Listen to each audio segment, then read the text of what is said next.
Recently we had a tenant electrocute themselves at a property. And I had to go through, dealing with Anajax, dealing with the safety board, dealing with that electrician as well. So just like little things like making sure you're vetting your trades as well, getting all your contractor appointment forms, making sure they've filled out properly, getting insurances. Like we've all experienced things. So if we can all come together, talk about and just have a discussion, like we do have an agenda. It's not like completely strict. It's going to be, I guess, we kind of flow through. We've got people talking at certain times, but it's more just, they're going to present, show them, what they think that we should know as property managers, but people just need to ask questions because, if someone next to you can ask a question, you might learn something from that because you might be going through the same thing.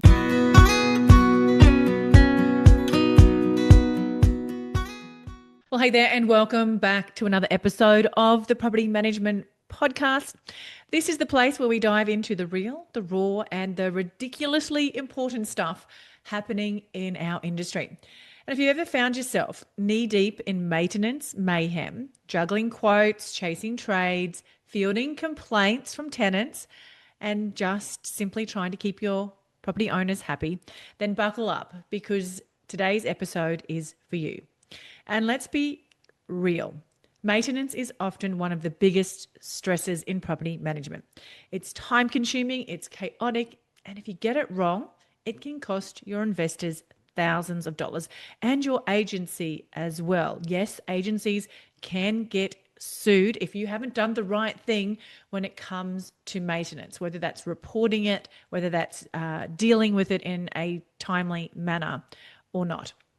And trust me, I have been on the receiving end of litigation that has cost me thousands. And all of this happens because of misunderstandings, poor systems, or a simple lack of knowledge around how trades actually operate. So today we're having the great tradie debate because there is a huge knowledge gap between what property managers think they know and what the tradies or business owners wish they knew. And I've brought in two powerhouse guests to help unpack this issue. Corinne Forsyth from Ray White and Shelby Thompson from Rose Petal Properties. And these incredible women are not just talking about the problem, they're doing something about it. They've created something the industry has desperately needed for a long time.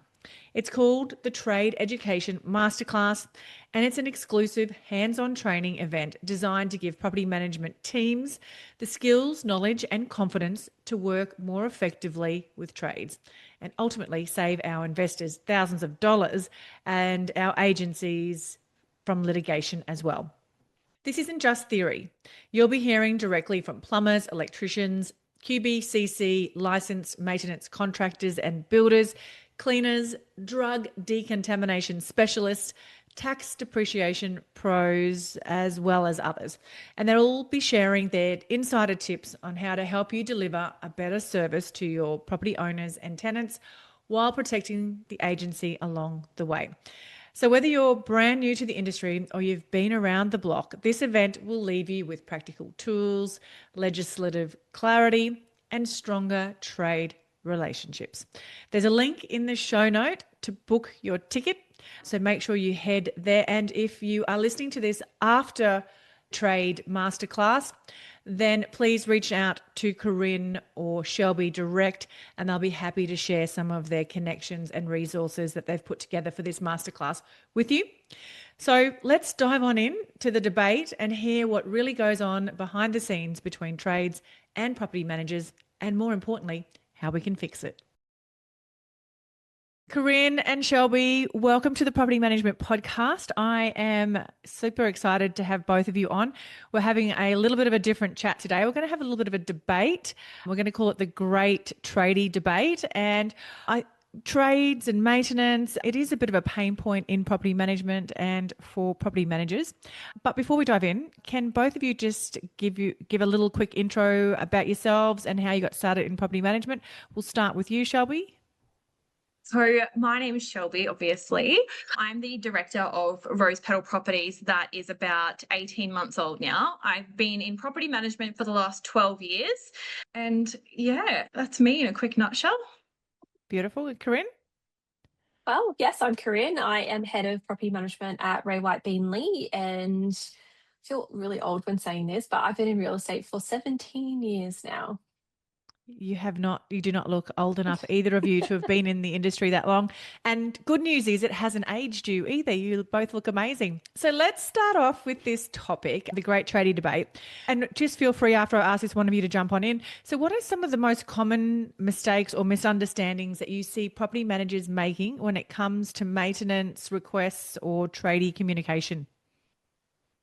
Did you want to go first, Jobs? Or Yeah, I'll jump yeah. in. I think it's like literally everything. And I say that quite broadly, but a big misconception is that we're a property manager and we wear like 1,000 different hats. And all we do is like either a 3-day course or an online course that actually doesn't teach us anything about maintenance. I think we do like a maintenance forecast, and that's all that we touch on during our property management licensing. So a lot of investors rely on us to give them really good maintenance advice when I'm just a property manager. Like, I don't know what maintenance is. I don't have to do a 4-year trade qualification to know all the ins and outs of how to maintain like a building, let alone a house or when a tap needs to be replaced. And a lot of businesses, when you're moving through the ranks of property management, don't actually invest in the time to teach you about what to actually look out for. So a lot of the time we're flying blind.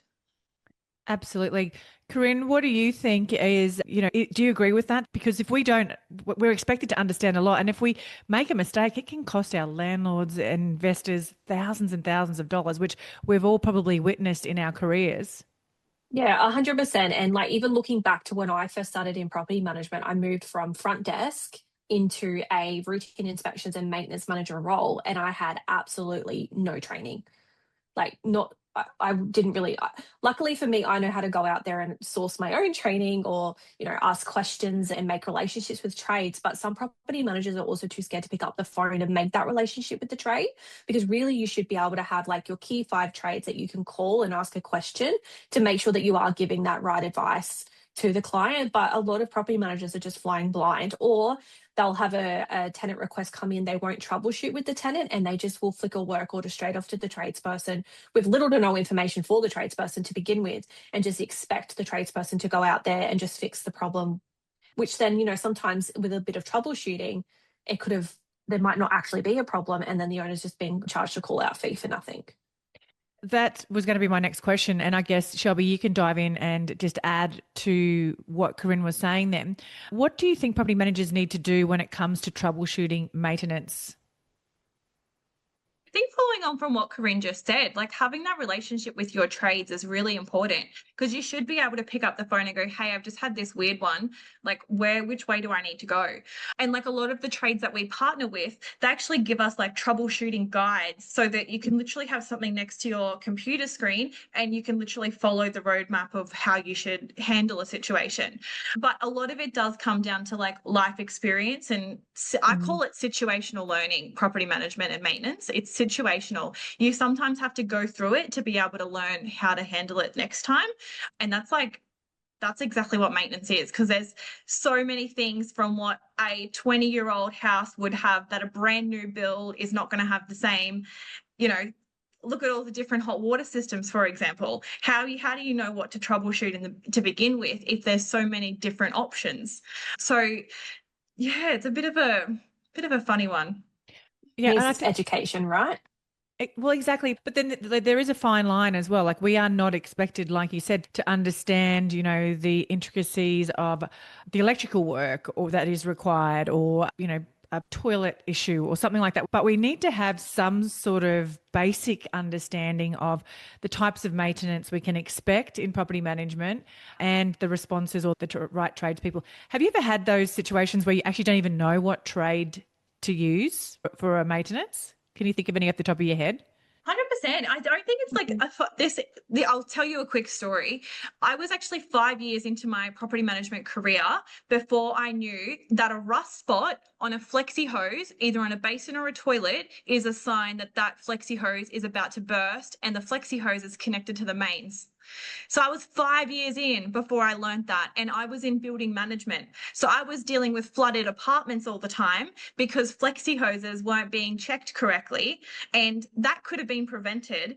And not one of my trades told me, not one of my superiors told me that had we identified that and changed that out, $100 flexi hose, that could have prevented all these flooded apartments. Like it could be as simple as that. And if you're coming through property management training, unless one of your superiors actually points that out to you in routine inspection training, you're not going to know. You don't know what you don't know. And a lot of people don't even get routine inspection training. I know I never did. And I made so many mistakes when I first started as a property manager, right down to, not picking up signs of water leaks in roofs and then them getting even bigger because I had no idea what I was looking for. You go in, they tell you to take photos, tick a few boxes, when we used to handwrite them on the clipboards, come back and send the report to the owner. There's just a lot of lack, I guess, of basic property management training. And it costs so much money to buy an investment property, and their owners are giving us their biggest asset, and we're sending out staff and they don't even know what they're looking for. Like there's just there's people like Shelby and I who spend time with our staff to train them, but I was absolutely shocked at the amount of either smaller agencies or agencies run by selling principals that just kind of put people in the roles and go, okay, well, you just figure that out for yourself now. Like I was absolutely shocked. Yeah, and I was probably guilty of that running my own business. I had no idea either what I was doing, and I just passed my lack of experience on to other people and expected young people, young 20-year-olds to go out and identify issues in properties as well. So I was definitely guilty of that. But I think this is it's a really big topic. And like you said, if we want to improve the reputation of the job that we do and elevate our role working with investors, we really need to understand what is going to potentially cost them, thousands and thousands of dollars if we miss critical maintenance. So what do you think the solution is there? Do we need, does our REIQ, does that need to do more a dedicated course on this? And I mean, I love what you guys are doing with your initiative with the Tradie show. If you want to share a little bit about that, I mean, that it could potentially be a massive solution to this problem. Look, I think personally with the CPD points coming out now, I think that's amazing. Like I did my license over 10 years ago and I don't remember doing any maintenance on training or anything like that. So I think having the CPD points and having to do training is really going to lift, I guess, our peers and the way that we do our job. But it also comes down to, and I know we've spoken about this before, Carly, but everyone needs to take accountability for their own self-development. You can't just sit there and wait for your business owner or your team leader, especially if you want this to be a career. You need to take accountability and go, okay, well, I don't know this. Who can I reach out to that I can ask questions to? Or can I go on a podcast? Or can I have a look at what training's available to me online? Like you don't have to physically go anywhere to get training these days. Like you used to have to take a whole day out of your job to go to REIQ or, to some sort of training facility, but you can do things online. Like when I did my real estate license, I physically had to be there. There was no online REIQ training at that time. There's just so much available to people. Absolutely. 100%. And I think targeted training, like finding your gaps and then finding specific training, because there are quite a lot of real estate and property management conferences at the moment all around Australia. But I found that after I have attended so many of them this year, what are we actually taking away from them? Are they filling the gaps in our industry that all of our property managers actually need training on? So maintenance, I'm super passionate about trying to pass education on through, but also for another one, the routine inspections and lease renewals. If you actually break property management down, what specific targeted training is there for each part of how to be a property manager? There's really not much there available. So I'd love to see more very specific training, but seeing business owners get on board with that. The event that we're hosting, we've made the ticket prices so damn cheap that we are barely covering costs to try and get as many property managers in that room so that business owners aren't having to fork out hundreds of dollars for their property managers to only kind of get one golden nugget out of that conference. Like the amount of golden nuggets that you're going to be able to take away from our tradie education event, it's going to be mind-blowing. And those workbooks are going to be taken back to their offices, and that knowledge is going to be shared with their entire team, that even the director and the principal will probably learn something if they have a look at the workbook. So I think making it really targeted training is where we kind of need to steer the industry. Absolutely. Yeah. So yeah, maybe Corinne, just break down a little bit more what's happening at the Tradie show. If you're ready to be a super organised, focused and productive property manager, buckle up, because Colmio is about to revolutionise the way that you work. Colmio is the driving force behind property management excellence in residential real estate. Now picture this, a comprehensive end-to-end system designed to be the beating heart of your property management tasks, manage your properties, owners and tenants, and handle payments, inspections, and even marketing listings without leaving the platform. Colmio is designed to be an all-in-one solution to all your property management needs. And here's the game changer. Colmio isn't just software. It's been awarded the most innovative prop tech scale up in 2023. Yes, you heard it right. Colmio has been recognised for their groundbreaking approach to property management software. How good is that? So property managers, whether you're a seasoned pro or just starting out, dive into the future of property management with Colmio. You can book in a demo with the team today and go in their weekly draw for a Prezi gift card worth $100. All you need to do is to head to the link colmio.com/thatpropertymum, and Colmio is Kolmeo.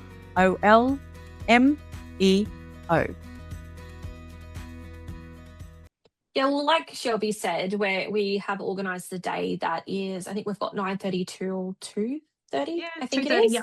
And we've gotten together plumbers, electricians, we've got builders, cleaners, tax depreciation, and it just goes through pretty much all aspects of the maintenance side. So, with the plumbers, and there's probably a lot of people out there that don't know that rust spots on their flexi hoses are going to be a major issue down the track, and sometimes people forget about it too. Like one of the girls in our office, her flexi hose burst on Friday, her whole house is flooded.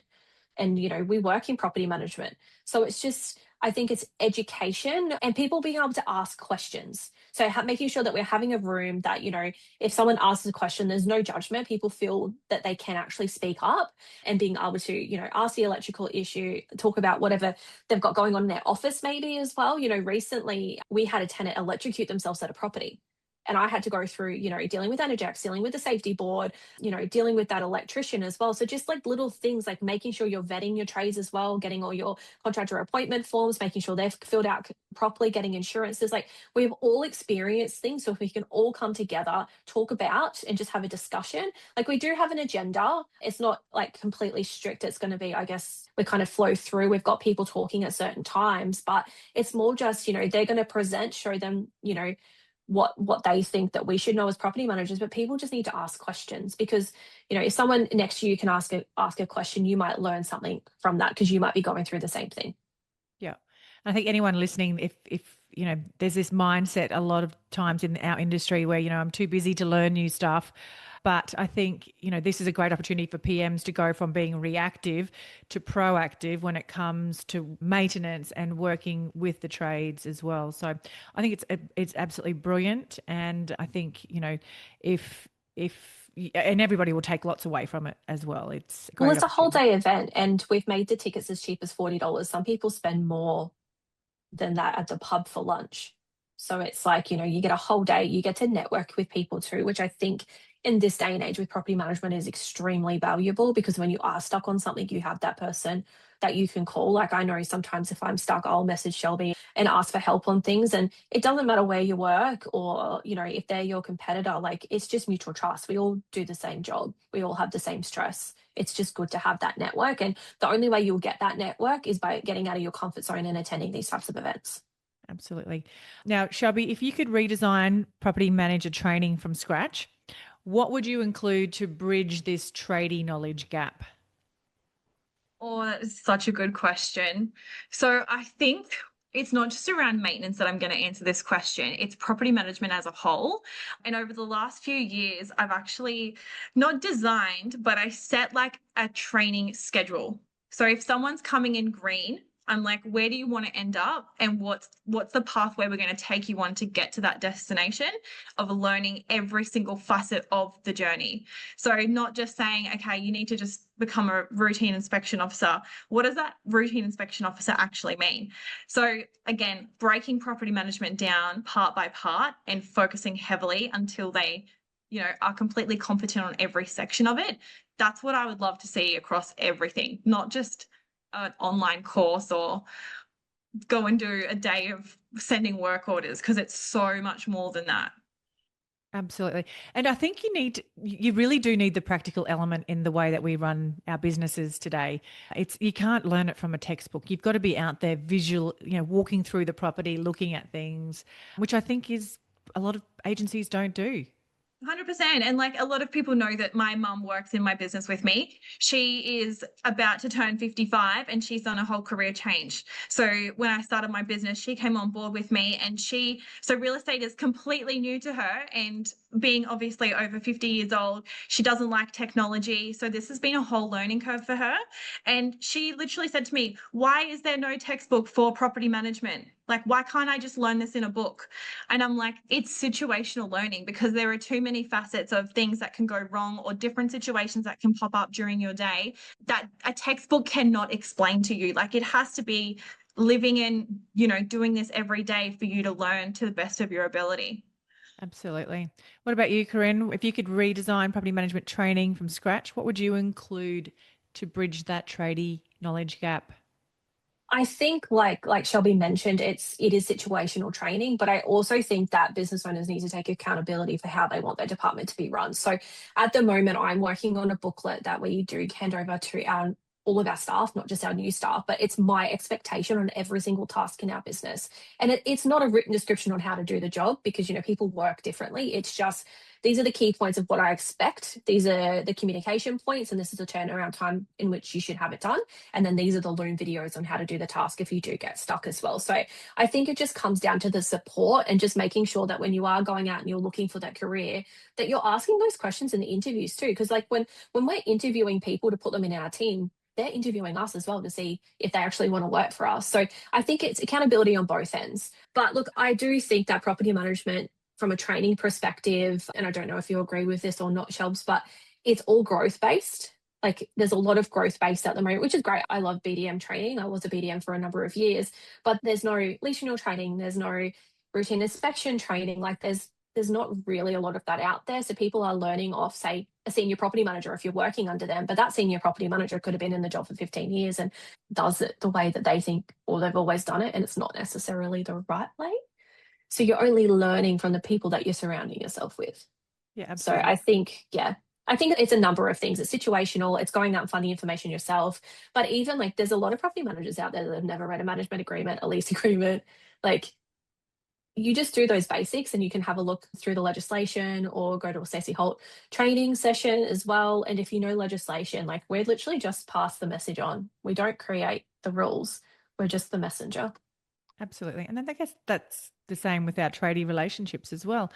We've got to have, and we do have to have relationships with our trades as well. And it's hard because it's hard to get good trades. Yep. Like especially handymen as well. I know that we do struggle with that. We've got really good electricians, plumbers, we have a really good smoke alarm company that we work with, but I always struggle with handymen. And a lot of builders and things like that don't really want to work with tenants either, because it is a lot of work. You've got to find someone that really enjoys what they do and find someone that can be another extension of your team.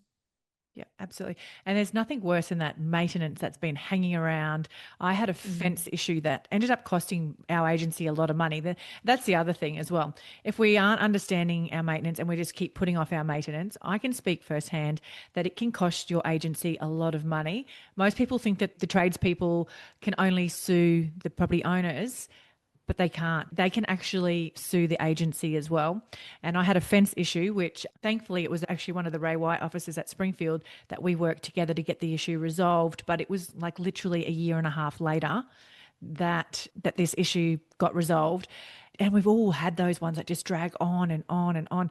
And I didn't have a good trade relationship with a fencing company to help me, problem solve and troubleshoot this. And I only came at the end. I obviously didn't come in at the start a year and a half earlier. But having that relationship with the trade is really important for those dicey situations where you don't know what to do. Because again, we're not experienced in, fences falling over onto a roof. But yeah, it's really important that we have those relationships with those trades that we can just pick up the phone. And the trades then feel more comfortable as well. So when you do get into a prickly situation where you don't feel like you're confident enough to articulate, the complexity or the technical reasons as to why something's gone wrong, that trade then is happy to pick up the phone and have that conversation with the property owner directly. And then it takes all my messy jargon of, third-party information transferring, that the trade can just communicate directly to the owner, and then the owner feels reassured as well that they're in safe hands. And they would have been in anyway, but it would have taken me twice the amount of time to try and articulate and try and understand and try and communicate what the actual technical problem was. So again, your tradie relationships are just so underestimated, and they're just so important to property managers that this is the whole reason why we wanted to throw an event like this, is to build more awareness and raise that bar in property management service where we actually can help our investors proactively. Amazing. So anyone that's not, if you're listening to this episode after the event is on the 27th of October, 29th. Oh my God, I was so close. Attention to detail, not my strong point. 29th of October, 2025. So if you missed this, I'm sure the girls will be hosting them more of them down the track. But I think, how can anyone who would like to learn more about, or can get their hands on your booklet, what's the best place for them to reach out to you guys individually to have a conversation or lean on you for some support around that maintenance issues in their businesses? I think just through both of our social medias, we're both quite active in the property management community, and we're both happy to have conversations. So Corinne and I both have the same attitude that it's collaboration over competition. I don't see anyone as competition. We're all friends, happy to help anyone out. So anyone's welcome to hit up my socials, drop me a DM, and I'm happy to help or, have challenging conversations if you need an ear. Amazing. Thank you so much, ladies. I am really grateful that you joined me for this conversation, and I can't wait for your event. Thanks, Kylie. Thank you so much for your support. Can I ask you a quick favour before you leave this episode? Now, we all know how important reviews are for businesses these days, and mine is no different. If you could spare just a minute to follow, rate and review this podcast, it would mean a lot to me. In fact, what would get me super excited is if you share this podcast with someone in the industry who you think might need to hear some of the episodes right now. And if you'd like to find out more about working with me or any of the products I have to help you start, grow or scale your property management business, head to my website, thatpropertymum.com.au, or check out the links in the show notes.